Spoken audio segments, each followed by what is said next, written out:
title of Soil Microbial Dynamics during warm season cover crop decomposition in Minnesota. So I will start by providing some context to the project. I will then present the main objectives and hypotheses for these 3 experiments that we have been designing over the course of last year, especially experiment number 1, that is related to the assessment of soil microbial dynamics, and then other 2 experiments that are more recent ideas. So my research project is framed within the rationale of organic vegetable production systems and agroecology, in which inputs have to be of organic origin and in which agricultural production is seen as part of a dynamic interaction of abiotic and biotic factors along with human intervention. To date, we are aware that our human intervention in the form of industrial agriculture is one of the main causes of global challenges, such as greenhouse gas emissions, loss of biodiversity, and eutrophication.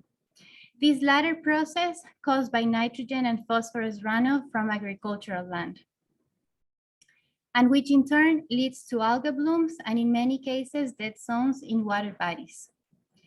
These challenges are also aggravated by the fact that local and international policies focus heavily on yields and productivity. So in response to these challenges, agroecology aims to study crop production in a holistic way by paying attention to the components that integrate what we call as the agro ecosystem, where there are internal controls such as nutrient availability, plant types, and microbial activity that drive ecosystem processes, and then there are external factors such as the site's parent material, climate patterns, and also human activities that intervene in these processes. One of the purposes of looking at crop production in this holistic way is that of building resilience. And here I define this term as the adaptive capacity of an agroecosystem to mitigate the effects of disturbance while maintaining its functioning. So the overarching question that motivates this research is how can vegetable growers manage crop production towards resilient agroecosystems? And there is not a single or simple answer to this question. However, alternatives should turn around the concept or this idea of soil health, that also here I define as the soil's ability to function as a vital and living ecosystem. And this definition is taken from the Natural Resource Conservation Service of the USDA. So one of the options to work towards resilient agroecosystems is to increase diversity in crop rotations. And here I'm not only referring to diversity in the cash or commercial crops, the ones that are going to be sold for financial revenue, but also in those crops that are non-harvested. And that is a raw definition for cover crops. In more detail, cover crops are grown between or after cash crop rotations and provide benefits other than food, fiber, or forage. So basically, when cover crops reach certain growth, they are terminated and left in the place where they grew to decompose and release nutrients back into the soil. So traditionally, cover crops have been planted to prevent soil erosion. However, now we know that there are various other services that they provide, including biomass production, which will eventually transform into organic matter in the soil, nutrient supply, nitrogen retention, weed and pest suppression, and habitat for beneficial insects. The simultaneous occurrence of more than one of these ecosystem services is referred to as multifunctionality.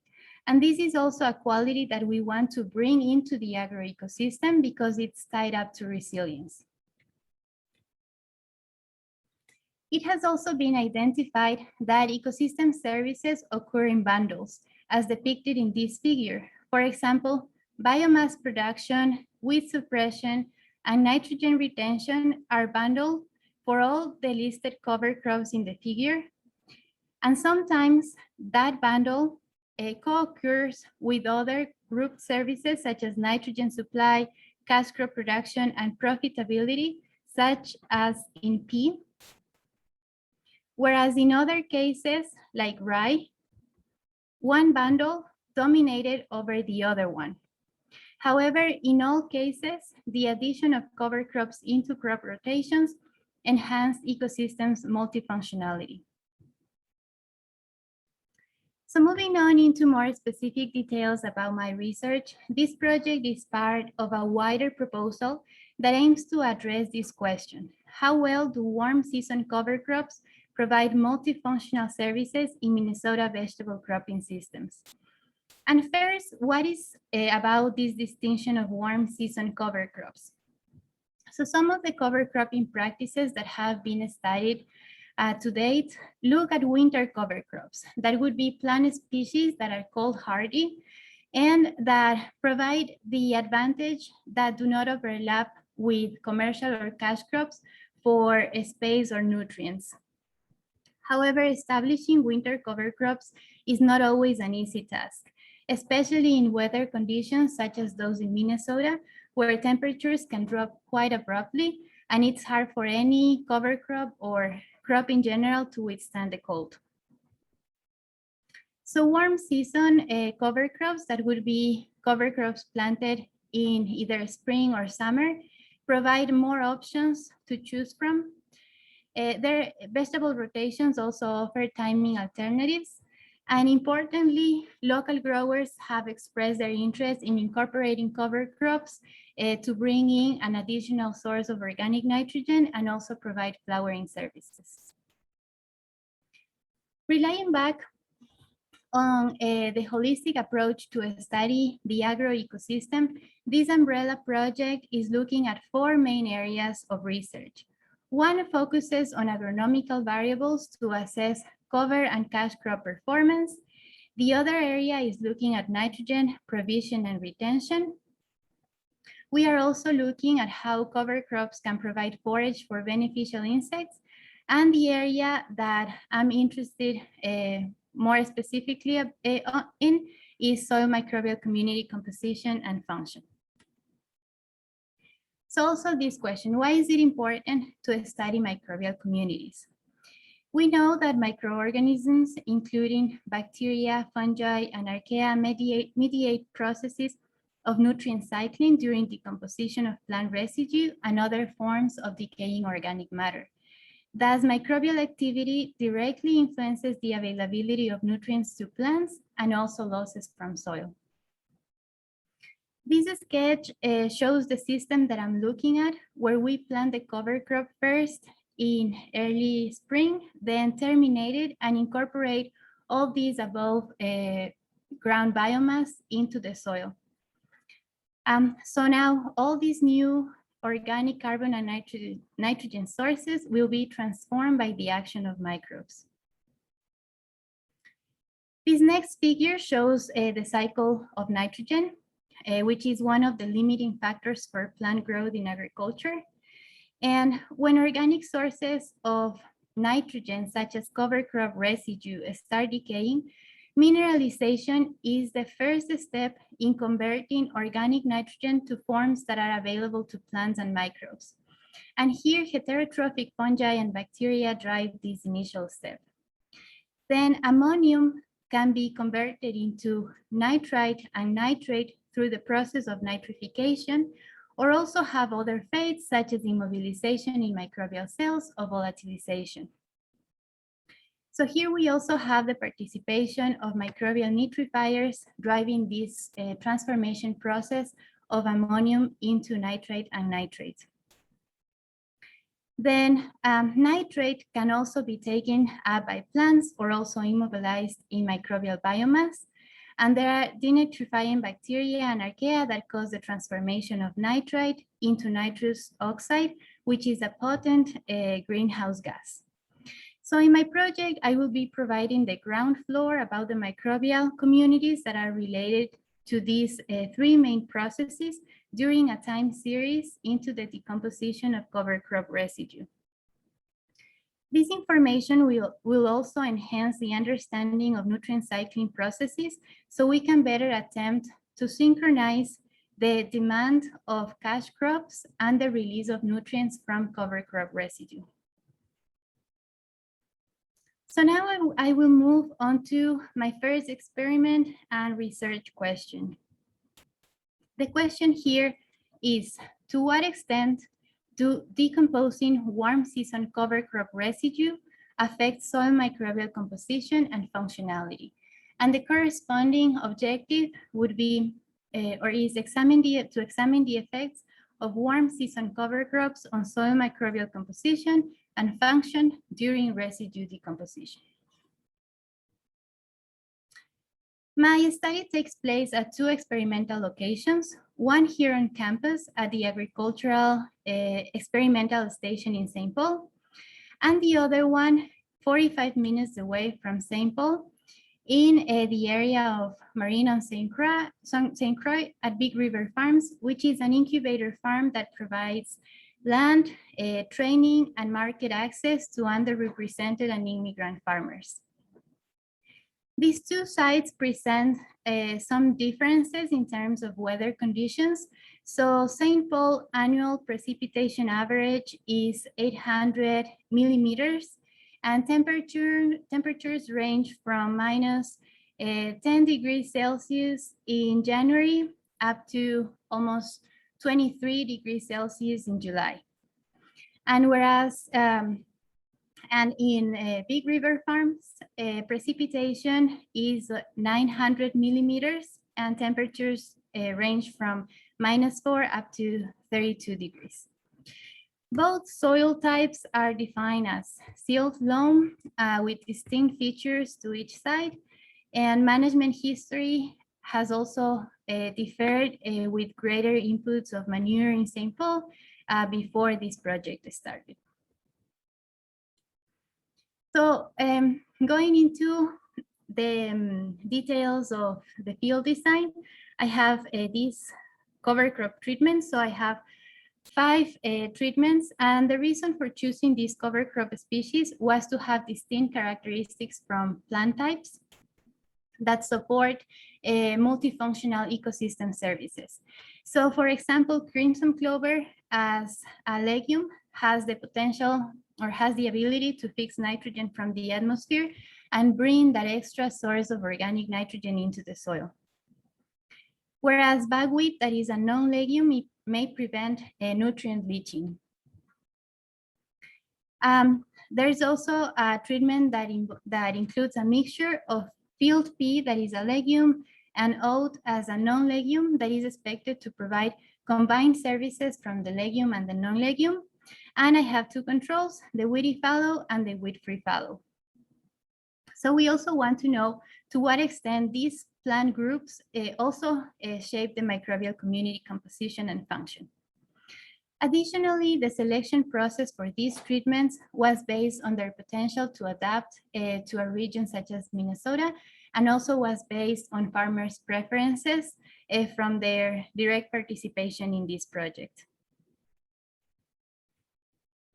So I presented this sketch earlier, and now I'm showing the months where we planted the cover crop. We started the system this year early in May, and all of those cover crop species had about 2.5 months to grow, and then we terminated them in the middle of July, where we incorporated all that biomass into the soil, where I have been taking the samples at a depth of 10 centimeters. That's also where most of the microbial activity is expected to take place.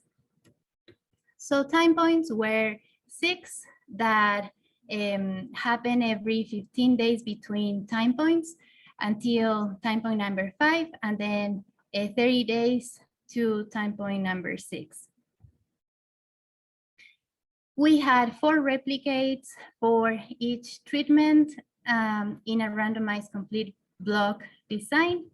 And to have an idea, so considering the 2 locations and the 5 treatments, the 4 replicates and 6 time points, we are processing a total of 240 samples this year. So my hypothesis for experiment number 1 are three. The first one is that both soil microbial response to residue inputs will be greater for all cover crop treatments, including the weedy control, as compared to the fallow control, and this is owed to diversified organic inputs. The second hypothesis is that distinct plant types, so thinking about legumes, non-legumes, or the mixture, will also be a main force in shaping the microbial community during decomposition. And the third one is that the treatment that has a mixture of field P and oats will have the greater microbial richness, enzyme activity, and microbial biomass due to a combined effect or a mixture effect. So this is the roadmap that we have been following during the field season and also right now as we make progress with the analysis. So after we sampled soils, we sieve them and sort them into three fractions. One fraction that maintains the field moist, we use to measure gravimetric water content, pH, microbial biomass, and nitrification and denitrification enzyme activity. Then on the second fraction, we have started to do DNA extractions, and we are getting ready to run the hydrolytic enzyme activity assay. And on the third fraction, that is soil that has been dried and ground, we also started to do permanganate oxidizable carbon as a proxy of labile carbon. As complementary information to soil analysis, we also conducted a decomposition bag study. So here we collected plant biomass before the cover crops were terminated in the middle of July, then prepared these decomposition bags using nylon bags and then attaching a plastic cord and a metal tag into the ground. Then we retrieved a couple of bags at each treatment at each sample time point, and then we are recording the weights of this material after drying that. So that will allow us to build a decomposition rate curve. And from this material, we are also aiming to get the carbon to nitrogen ratio relationships and also fiber analysis that will provide us information on lignin content, cellulose and hemicellulose content as well. So for the analysis that are being conducted on soils, first, we have soil microbial biomass, and we chose this analysis because it is responsive to agricultural management activities, and it indicates total carbon and nitrogen content derived from microbial cells in the soil. So basically, at each time point that we collected soils, we had a set of a soil solution treated just with potassium sulfate, and then another set of samples of the same soils treated with potassium sulfate and chloroform.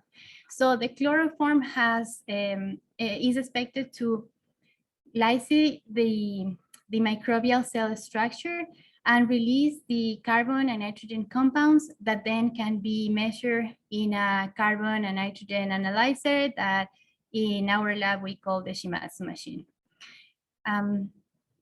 However, soil microbial biomass does not provide me an idea of how active or if microbial cells are active or dormant, or if they are alive or dead organic, dead microbial cells in different stages of decomposition. So for that reason, we selected this other analysis that is hydrolytic enzyme activity. Also because this is responsive to short-term management, it's sensitive to changes in plant diversity, and also it provides information about a specific soil microbial nutrient acquisition and decomposition activity. So this analysis tells me information about that capacity that microorganisms have to secrete enzymes that will actively be decomposing organic matter in the soil. And we will be studying four groups of enzymes, so beta-glucosidase and cellobiohydrolates for cellulose and polysaccharide degradation, phosphatase, that's informative for polyphosphate degradation, and N-acetylglucosaminidase that allows us to know about chitin degradation. So POC, or permanganate oxidizable carbon, is another analysis that indicates the readily available or labile carbon in the soil, which has a significant impact on soil biological activity because it provides energy for microbial functioning. And in this case, potassium permanganate is the reagent that we use. And it's used because it's a potent oxidizing agent that attracts electrons from carbon molecules. So it mimics what microbes would do in the soil. And as it gains electrons or gets reduced, it loses its purple color. And this change in color can be used to quantify the amount of easily oxidizable carbon in soils. So the last analysis that I'm considering for experiment 1 is high throughput DNA sequencing. And for this, I'm still gaining the skills that are needed through coursework, but we have started doing the DNA extractions that will then be amplified through PCR with markers to target bacterial and fungal microbial communities, so through 16S ribosomal RNA and ITS for fungi. And then these will be sent to the Genomic Center here in the university to get the sequences. And after that, we will have all the bioinformatics pipelines to clean that information, to cluster that into OTUs, or like the operational taxonomic units that are our idea of a species of both bacteria and fungi. And then from those clusters, also group them through different softwares into functional groups. So for example, for fungi, we would have functional groups as saprotrophs, symbiotrophs, pathogens, or endophytes, all of which are to some extent related to the decomposition process. So also from all of this information, what I'm interested in looking is metrics such as alpha diversity and beta diversity. So in alpha diversity, to have an idea of the richness in a species in each sample coming from all of the treatments, and then beta diversity to know how different those samples of those treatments are. So in synthesis for experiment number 1, we are conducting a functional ecology study during the decomposition of cover crop residue through the measurement of all of these indicators. And this data will also be then correlated to nutrient cycling information in response to our main question about how well do warm season cover crops support soil health and multifunctionality. Likewise, a better understanding of soil microbial communities and their function will inform us about achieving potential synchrony between cash crop nutrient demand and cover crop nutrient release during this period of decomposition. So moving on into my second experiment, I will briefly describe an idea that is in its early stages, where we are still developing a framework for, and also looking for resources and feasible methodologies.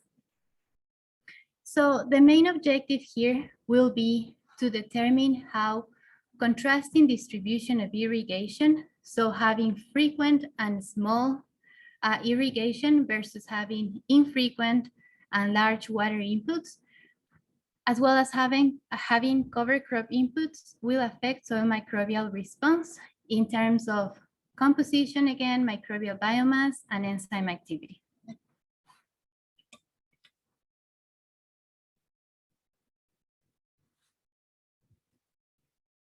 So This idea is motivated by the drastic changes in precipitation patterns in this region, where warm seasons are expected to become persistently hotter and drier. And this map shows the Midwest region with Minnesota in the upper left corner. And you can see that during July, the intensity of drought got to severe, even extreme levels in some parts of the state. However, like in the sites that we are working on our experimental sites, we got to severe levels of drought. And however, we were also able to notice that several weeks after severe drought, we had these very intense rainfall events. So I would like to see if this infrequency in rainfall has an effect again on the microbial communities associated with cover crops. The hypothesis here would be that cover crop residue acts as a buffer to maintain soil microbial functioning under drought stress conditions. And the overall view for this study would be to have a greenhouse or growth chamber control experiment where we have two levels of water inputs. One that is frequent and small, which would be ideal for an agricultural scenario, and the other one that has infrequent and large water inputs. Then we would have again the cover crop residue input. And the suggested methodology for this experiment number two is through quantitative stable isotope probing. So here the idea would be to be able to mark with isotopes for either or both carbon and nitrogen to the cover crop residue, and then see how those isotopes enrich or favor certain groups of microbial communities in the soil during drought stress.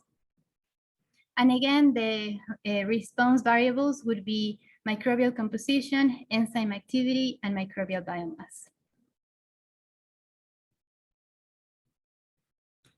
And last, the experiment number 3 is quite an unconventional technique, although it is intrinsically or directly related to soil health and some of the topics that I have already mentioned and go through. So first, what's this? What's the soil chromatest?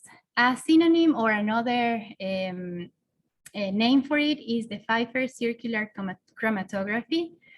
And the soil chromatest was developed by a German soil scientist, his last name is Pfeiffer, in the early 20th century. And this is an analytical tool based on paper chromatography principles and applied mainly to test soil quality. The output of Pfeiffer's circular chromatography are these color patterns formed on a circular filter paper that has been pre-treated with a photosensitive substance and then imbibed with sodium hydroxide aqueous extract from the soil sample. So basically, paper chromatography is a physical method of separation in which the components to be separated are distributed between two phases, one that stays stationary and the other that is mobile. And this mobile phase moves in a defined direction. So in this technique, the interest is not to separate compounds per se, but to interpret the patterns that form through the chromatographic process as an indicator of the overall sample quality. So soil parameters, including mineral content, proteins, organic carbon, organic matter, and enzyme activity, can be interpreted through patterns of distance among the distinct zones that form in this paper chromatogram, through the spikes that you can see in the outer region of the disc, through the channels that also extend through all of the shape of the chromatogram, as well as color and texture.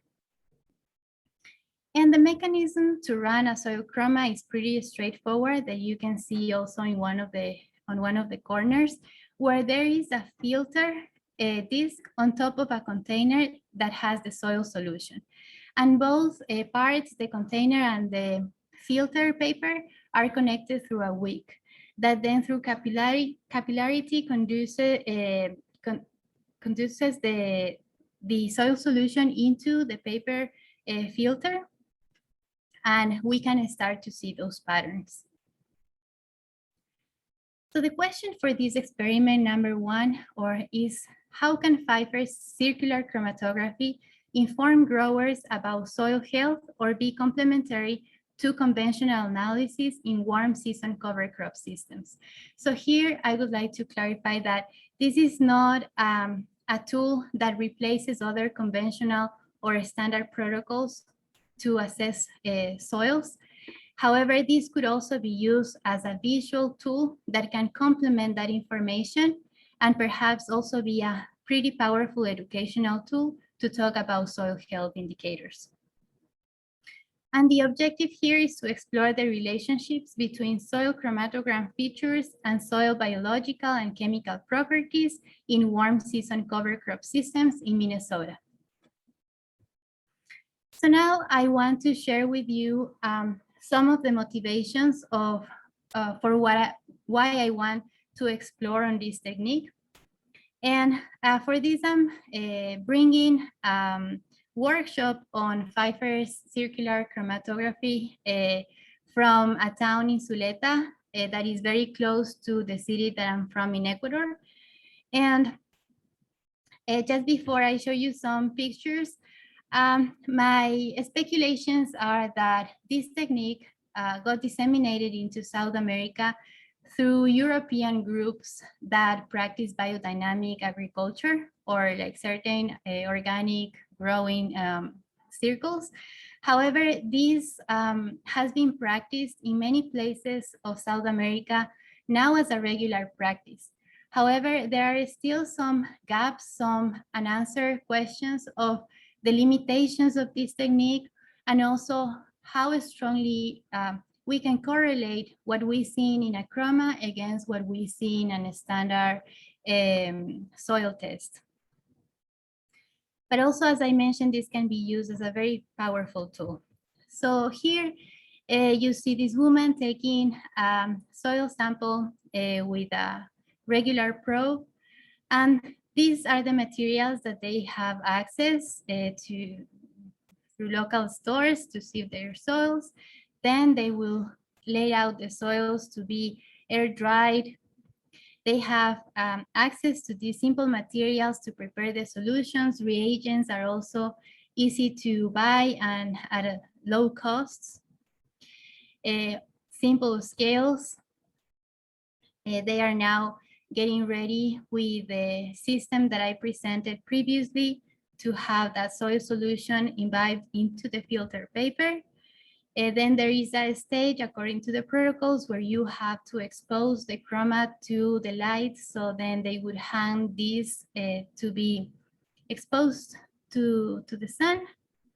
And they end up with their chromatograms that they can start to see, analyze, connect all these different ideas about organic matter, enzyme activity, mineral content.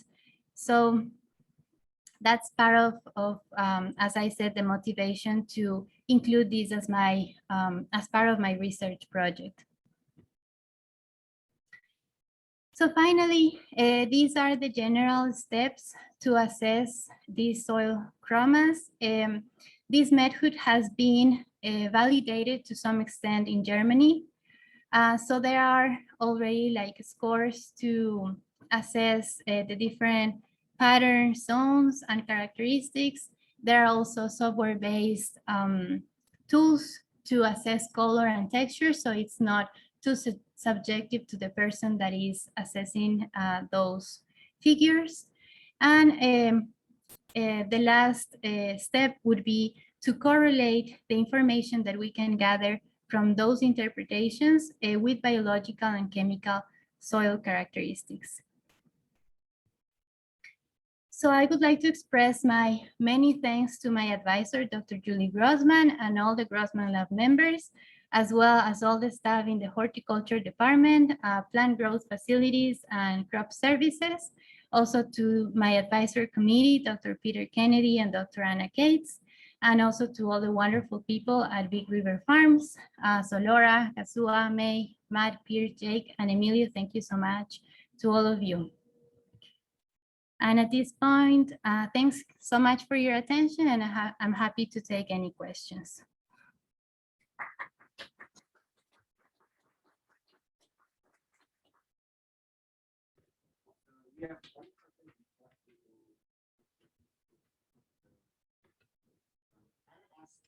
What assessments of soil can you add to example 2 to assess water infiltration, moisture status, or soil structure? Okay, so I will repeat the question, right? So what assessments of soil can you add to experiment number 2 to assess water infiltration, moisture status, or soil structure in your different irrigation regimes? Yeah, so that's a great question, because when we talk about soil health and this capacity of soil to maintain its functioning, and even though I'm looking at the microbial functioning, so like really digging into the characteristics of the microbial communities, part of what we consider as of soil health is soil structure. And that is building the right or having the right distribution in soil. So having those air or those empty spaces that can hold air and water, because in those spaces is where microbial activity can take place, as well like as other organisms can have their functioning. So some assessments that I am right now retrieving from one of my previous colleagues that already graduated, so Sharon Perron, is oh, and I'm blanking on the name now, but it's the stability that a soil can have. And for that, there is a technique that I'm not remembering right now, but pretty much what you have is your soil samples that you add water, aggregate stability. So that would be one of the assessments for water infiltration. That's the one that I can think on the top of my head right now.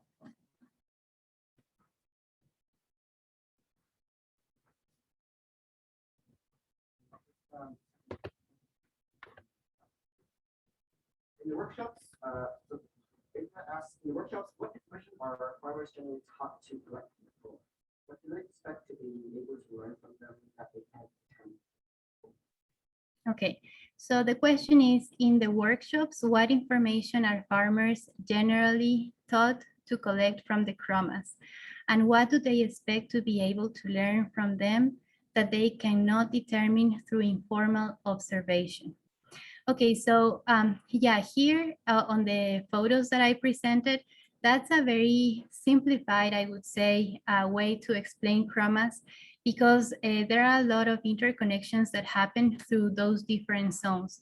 And in these workshops, as well as having them know the concepts about organic matter or enzyme activity, they also are taught to interconnect those concepts.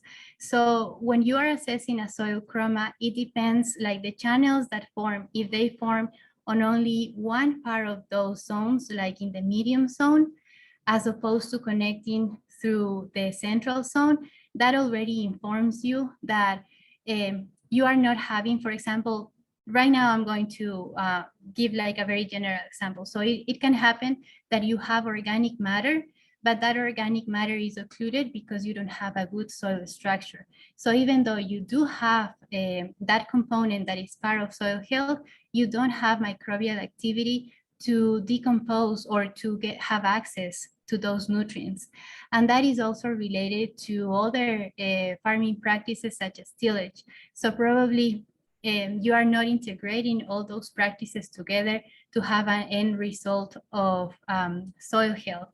So those type of things, they are taught also to interpret. That is not a very like just, so you see that your chroma is kind of like orangey or brown in terms of color, and that you have those channels and you have a spike, so you have good soil health, and that's it.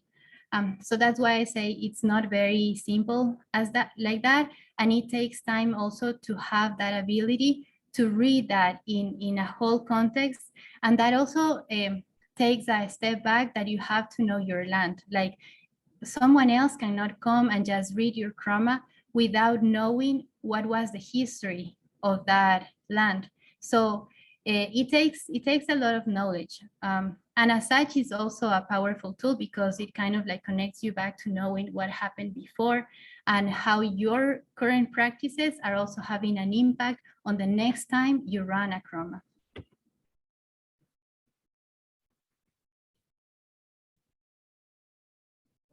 Or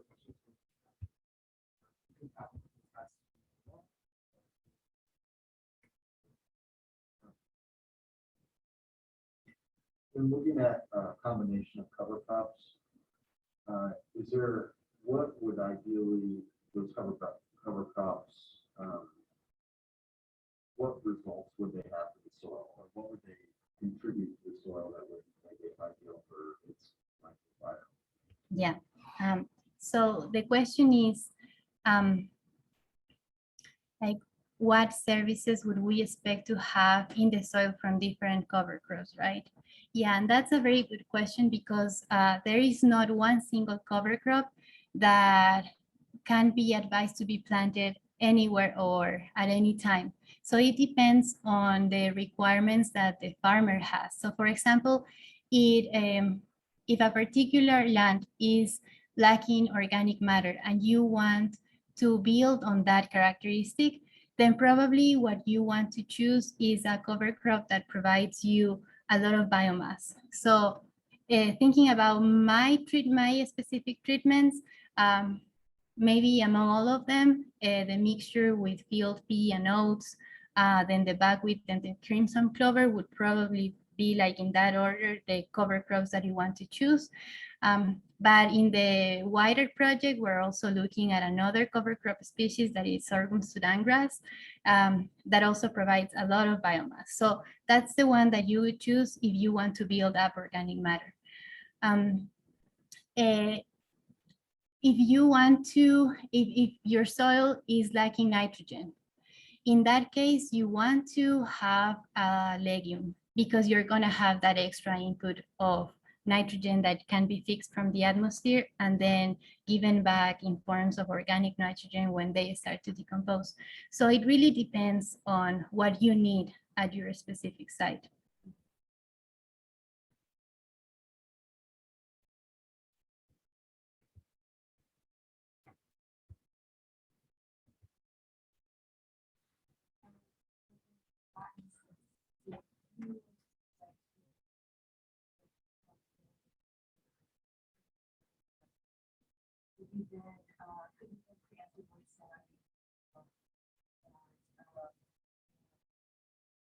Increase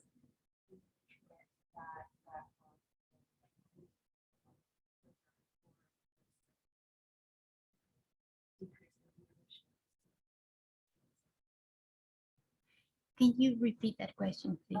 if you kind of mix and match the crop with a that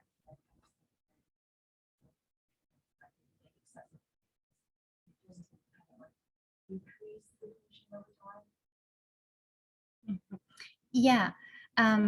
So let me rephrase it, what I understood is, so if I choose a cover crop that will provide this extra input of nutrients into the soil, then does that mean that I will need to add less nutrients? Like, Yeah, will that increase the pollution of nutrients? so by bringing in extra organic inputs of nutrients into the soil, is like having a bank account. It's like having a savings account that can be used progressively. So that would be like the main difference from having this organic input of a natural fertilizer, to say, as opposed to having a synthetic fertilizer, which is readily available to plants, can be absorbed pretty easily, but is also very prone to leaching if it's not taken up by plants or by plants. So by having this organic input that needs the action of microorganisms to decompose, is like having this saving account that can be taken up progressively. But at some point, you may also run out of nutrients. So you may have to plan ahead to have another rotation of cover crop coming in the next season, or every 2 seasons, or as you see that is needed in your for your crops.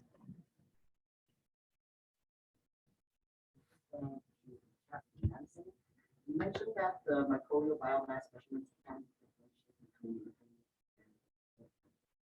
what do you think is the value of that measurement? What will it teach you about the decomposition? Okay, so the question is, so I mentioned that microbial biomass measurements cannot differentiate between living and dead microbes like the other methods can.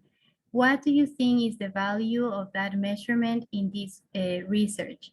And what will it teach you about the decomposition process? Okay, so yeah, that's also that I've been reflecting on.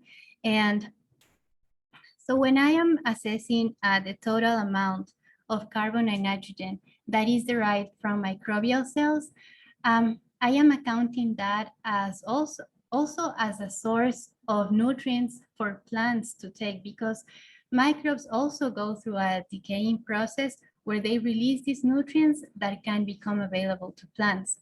So that's something that this metric is giving me. And what do you think is the value? So it can also, the value of this measurement in the whole research is that when we are at the stage of analyzing this data, microbial biomass can be then coupled with enzyme activity, with the microbial composition information, and inform us about like how active, how rich are we, or let me rephrase this, like what's that effect that cover crop residue is having on microbial communities, also in terms of richness. So biomass is also a proxy to that richness that we are bringing into the fields, in this case, in terms of microbial biomass. And what will teach me about the decomposition process? So also by looking at a time series, I will be able to see how that microbial biomass fluctuates. So at which part of the decomposition process I get either like peaks of microbial abundance, where when that decreases or increases. So it's just looking at those dynamics of microbial succession during the decomposition process.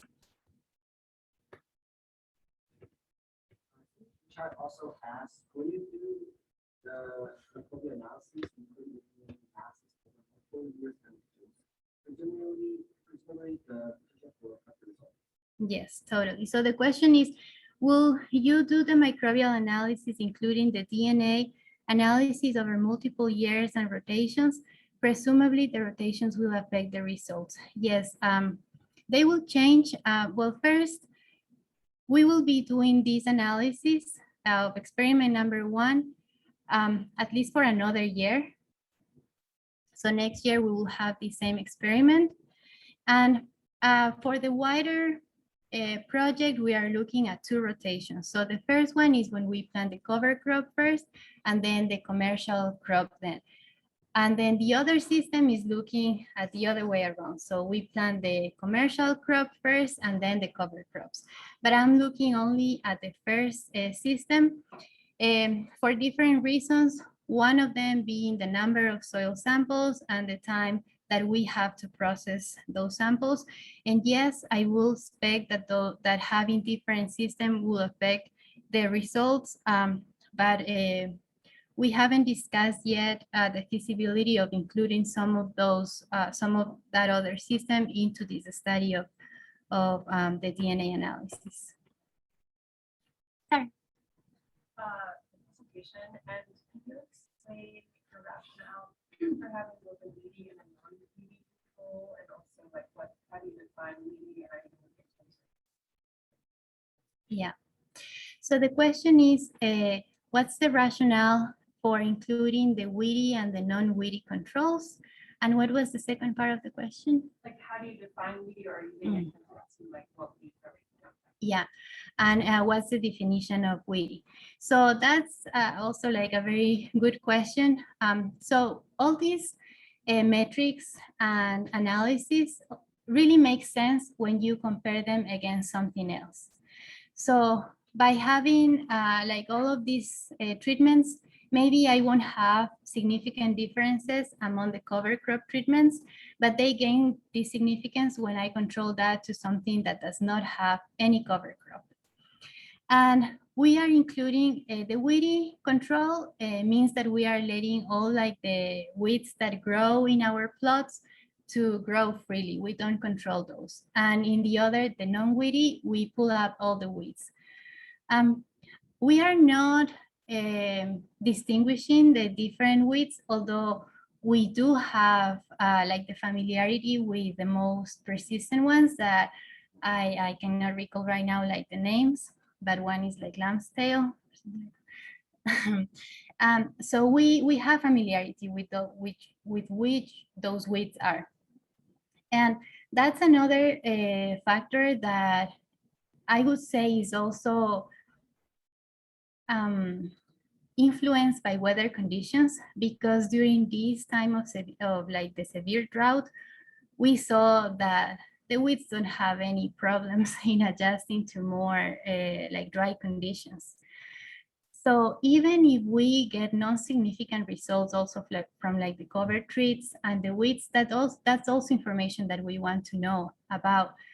Like if maybe to some extent weeds can be managed to also provide some of those services. I know that there are trade-offs and that we don't want weeds to seed because then that's very, very hard to control for growers.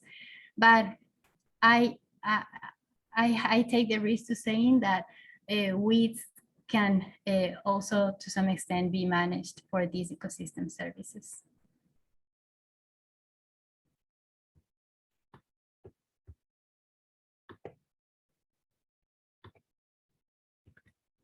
Any other questions?